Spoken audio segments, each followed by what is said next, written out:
नमस्कार। आज की इस चर्चा में हम सीधे धरातल पर आते हैं और समाज के सामने एक ऐसा आईना रखने वाले हैं जो बिल्कुल सच्ची तस्वीर दिखाता है। आज हम उन कड़वी सच्चाइयों पर बात करेंगे जिन्हें अक्सर हम सब अपनी सुविधा के अनुसार बस चुपचाप नजरअंदाज कर देते हैं। हम सब ने ये लाइन ना जाने कितनी बार सुनी होगी, इंडिया डेवलप हो रहा है। पर यहाँ हमें एक कड़वा सवाल खुद से पूछना होगा, क्या विकास का ये जो चमकता हुआ आवरण है, क्या ये जमीन पर मौजूद पूरी और जटिल सच्चाई को वाकई दर्शाता है या ये बस एक भ्रम है? तो चलिए सबसे पहले बात करते हैं इस मुद्दे की, विकास या सिर्फ नंबर्स। अब इस बात को समझने के लिए हमारे आधुनिक शहरों के इस कॉन्ट्रास्ट को देखिए। एक तरफ आसमान छूती हुई शानदार गगनचुंबी इमारतें हैं जो हमारी प्रगति का प्रतीक है, और ठीक उनके नीचे सड़कों पर सोती हुई गरीबी।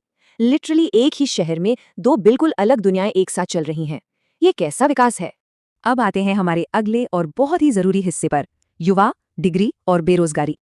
ये एक ऐसी सच्चाई है जो बिल्कुल झकझोर कर रख देती है। आज युवाओं के पास बड़े बड़े सपने हैं, हाथों में ऊंची ऊंची डिग्रियां हैं, पर दुर्भाग्य से नौकरी नहीं है। ये पूरा सिस्टम इतना बड़ा और बोझ वाला लगता है कि मेहनत करने के बाद भी और पूरी योग्यता होने के बावजूद उन्हें उनकी क्षमता के अनुसार काम के अवसर ही नहीं मिल रहे। और बेरोजगारी इस हद तक बढ़ चुकी है ना कि ये अब सिर्फ पैसों की समस्या नहीं रह गई है। एक नौकरी का मतलब सिर्फ आमदनी थोड़ी होता है, ये समाज में एक पहचान देती है। जब वो मिलती नहीं तो लोग अपना आत्मसम्मान, अपनी खुद की पहचान खोते जा रहे हैं। इंसान अपने ही वजूद पर सवाल उठाने लगता है, और ये सच में एक बेहद दुखदायक स्थिति है।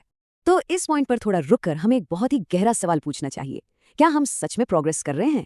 क्या ये वास्तविक प्रगति है जहां हर इंसान आगे बढ़ रहा है, या फिर ये सब बस आर्थिक आंकड़ों का एक बड़ा सा खेल चल रहा है? चलिए अब बढ़ते हैं तीसरे भाग की तरफ, सामाजिक दोष और अपराध।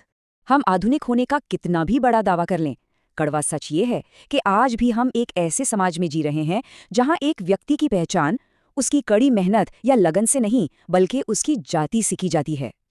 एक आधुनिक देश के लिए इस विश्लेषण की ये सबसे निराश करने वाली सच्चाई है।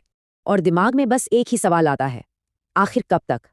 कब तक ये पुरानी जहरीली सोच जिंदा रहेगी और समाज को पीछे की तरफ खींचती रहेगी? और बात यहीं खत्म नहीं होती। अपराध और दुष्कर्म जैसे घिनौने मामले लगातार बढ़ते जा रहे हैं।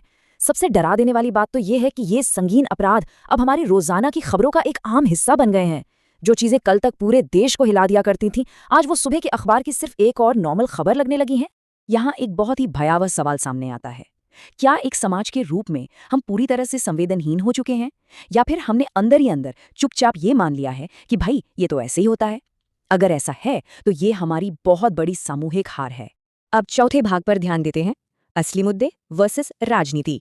देखिए, यहाँ किसी को भी न्यूट्रल होकर सच्चाई देखनी होगी। ब्लेम किसी एक राजनीतिक पार्टी या एक नेता पर नहीं डाला जा सकता। असली खराबी इस पूरे सिस्टम में और इससे भी ज्यादा हमारी अपनी सामूहिक सोच में डीपली बसी हुई है। किसी ने बिल्कुल सही कहा है कि सवाल किसी एक पार्टी का नहीं, पूरी व्यवस्था का है। और ये व्यवस्था आखिर ऐसी क्यों चलती है? क्योंकि जब तक समाज, धर्म, जात और राजनीति के नाम पर आपस में ही उलझा रहेगा और लड़ता रहेगा, तब तक हम पूरी तरह से भटके रहेंगे। ये लड़ाइयाँ दरअसल एक बहुत बड़ा डिस्ट्रैक्शन है। और इस डिस्ट्रैक्शन का नुकसान क्या होता है? जो हमारे सबसे अहम और असली मुद्दे हैं, जैसे गरीबी हटाना, सबको अच्छी शिक्षा देना, नए रोजगार पैदा करना, ये सब बहुत पीछे छूट जाते हैं। हम आपस में लड़ते रहते हैं और ये बुनियादी जरूरतें वहीं की वहीं रह जाती हैं। चलिए अब आते हैं हमारे आखिरी और सबसे अहम भाग पर, हमारी सोच, हमारा देश।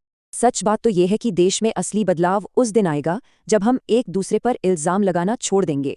ब्लेम गेम खेलना सबसे आसान काम है, लेकिन रास्ता तभी खुलेगा जब हम इस पूरे ढांचे पर ठहरकर क्रिटिकल तरीके से सोचना शुरू करेंगे।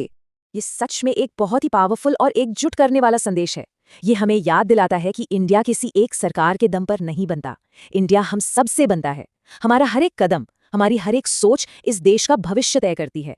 तो इस चर्चा को हम एक बहुत ही जरूरी चुनाव के साथ खत्म करते हैं। ये चुनाव देश के हर नागरिक का है। क्या हम बस शिकायतों का रोना रोते रहेंगे, या हम आगे बढ़कर उस असली बदलाव का हिस्सा बनेंगे? इस मुद्दे पर जरूर सोचिए। आज की इस गहरी चर्चा में शामिल होने के लिए बहुत बहुत शुक्रिया।